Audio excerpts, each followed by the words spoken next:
Bila shaka leo tutakwenda kutazama wajuu dhahari, kwa maana maumivu ya mgongo. Inauma sana, inawaka moto, wengine mpaka wanashindwa kusimama. Inawezekana mtu akasibiwa na maumivu ya mgongo ni kwa sababu ya mtu kuwa amesibiwa au amepatwa na ajali, kwa maana iwe ajali ya gari au amegongana na kitu ambayo itakwenda kuleta madhara katika sehemu ya mgongo wa huyu mwanadamu, au tamazuqil qurasi, au kupasuka vitu vinavyoitwa qurasu. Qurasu ni nini? Ni tabaka linalopatikana katika uti wa mgongo baina ya pingili na pingili nyingine. Hapa katikati ndo panaitwa nini? Qurasun. Zinapochanika zile quras, kuna hatari ya mtu kupata maumivu ya mgongo. Zile pingili sasa zitakuwa zinafanya vitu anaita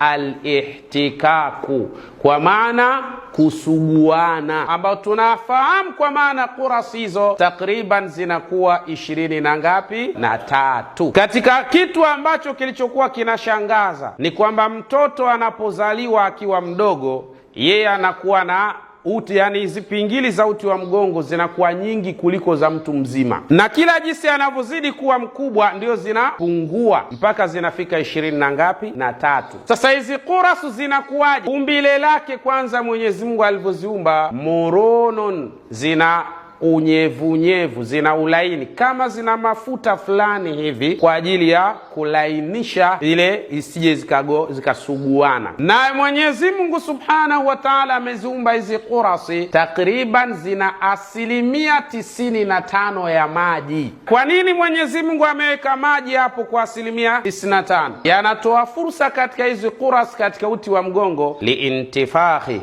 kutanuka na kusinyaa. Hali hii itapelekea maumbile yake kutulia katika hali ya aina moja. Yani mtu jinsi unavyozidi kuwa mkubwa, pia mwili unatengeneza mabadiliko, hasa fil umudil fiqri, katika mfumo wa uti wa mgongo.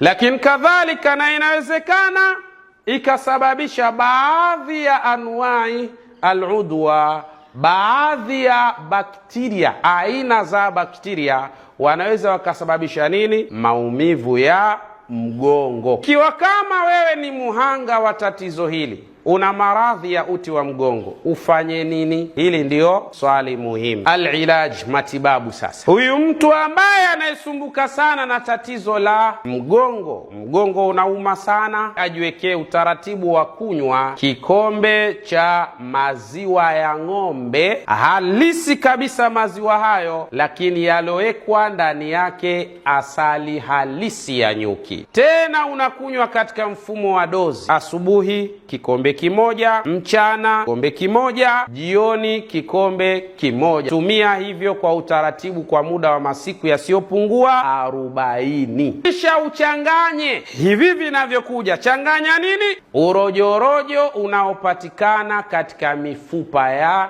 ngamia. Changanya vizuri katika mafuta ya khardali, na uchanganye mafuta ya shadhabu ndani yake, alafu utakuwa unapakaa katika uti wa mgongo kila siku kabla ya kulala kwa muda wa masiku 40. Kwa nini tunafanya hivi? Ni kwa sababu, kwa mawasiliano zaidi tupigie katika nambari zifuatazo: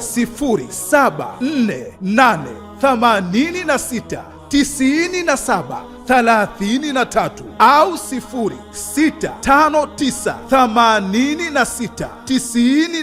0659869734.